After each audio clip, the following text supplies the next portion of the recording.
Assalamualaikum warahmatullahi wabarakatuh. Puji syukur kita panjatkan atas kehadirat Allah Subhanahu wa Ta'ala, dan sholawat serta salam tak lupa kita curahkan kepada Rasulullah Shallallahu Alaihi Wasallam. Kami dari kelompok 2 psikolinguistik yang beranggotakan saya Anissa Zidni Ananda dan kedua teman saya Sri Rahmiati Sompa dan Widya Amanda Utami. Kali ini kami akan membahas mengenai beberapa hal. Pertama, definisi psikolinguistik yang akan dijelaskan oleh saya sendiri. Yang kedua, kodrat bahasa yang akan dijelaskan oleh Sri Rahmiati Sompa. Ketiga, komponen bahasa yang akan dijelaskan oleh Widya Amanda Utami. Dan yang terakhir, pragmatik yang akan dibahas oleh saya sendiri Anissa Zidni Ananda. Definisi psikolinguistik. Menurut bahasa, psikolinguistik berasal dari kata psikologi dan linguistik. Psikologi artinya ilmu jiwa, dan linguistik artinya ilmu tentang bahasa dan karakteristiknya. Jadi, secara bahasa, psikolinguistik adalah ilmu yang mempelajari kaitan bahasa dengan jiwa manusia. Menurut istilah, psikolinguistik adalah ilmu yang membahas tentang bagaimana seseorang menggunakan bahasa sebagai sebuah sistem dan bagaimana seseorang dapat memperoleh bahasa sehingga dapat digunakan untuk berkomunikasi.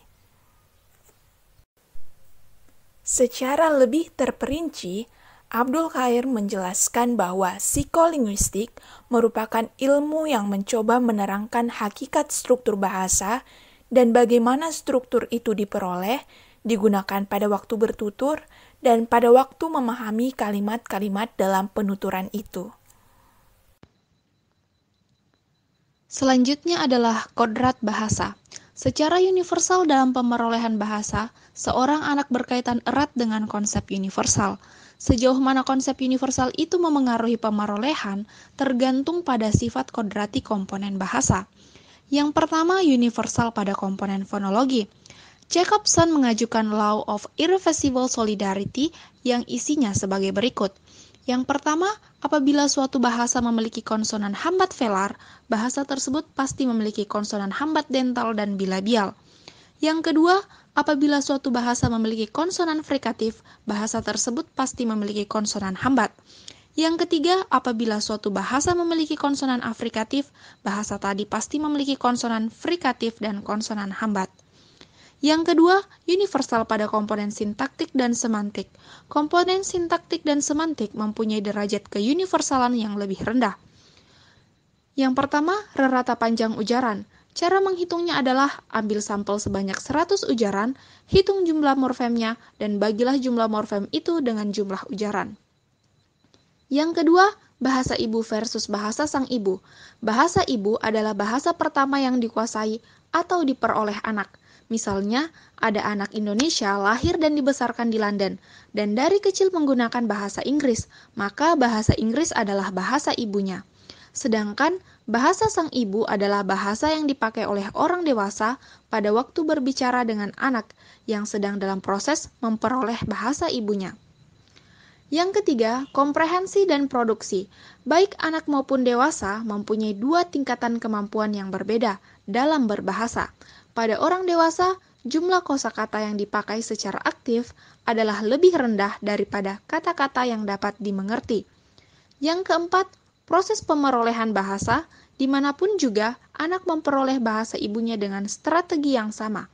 Kesamaan ini tidak hanya dilandasi oleh biologi dan neurologi manusia yang sama, tetapi juga oleh pandangan mentalistik yang menyatakan bahwa anak telah dibekali dengan bekal kodrati pada saat dilahirkan. Pada aliran linguistik manapun, bahasa selalu dikatakan memiliki 3 komponen, sintaktik, fonologi, dan semantik. Komponen sintaksis menangani ihwal yang berkaitan dengan kata, frasa, dan kalimat. Contoh, anak cerdas itu bernama Pradito. Pada kalimat ini terdapat struktur frasa yang terdiri atas subjek, anak cerdas itu, predikat bernama Pradito, FN, anak cerdas, pelengkap itu. unsur inti anak. Komponen fonologi menangani ihwal yang berkaitan dengan bunyi dan bersifat interpretif.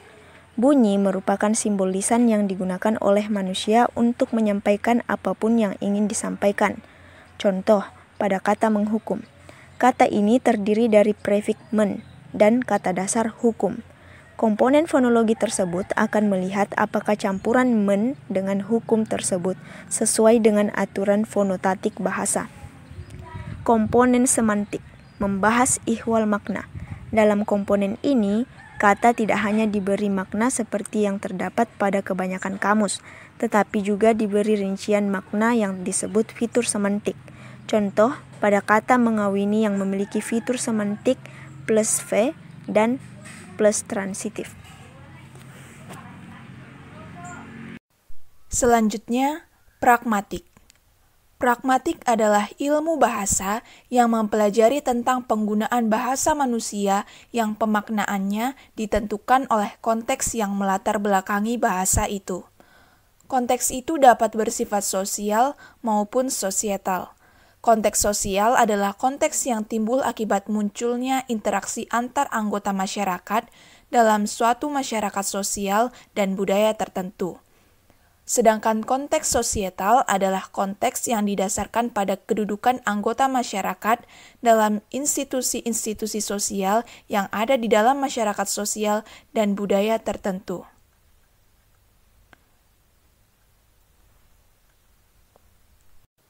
Konteks situasi tutur.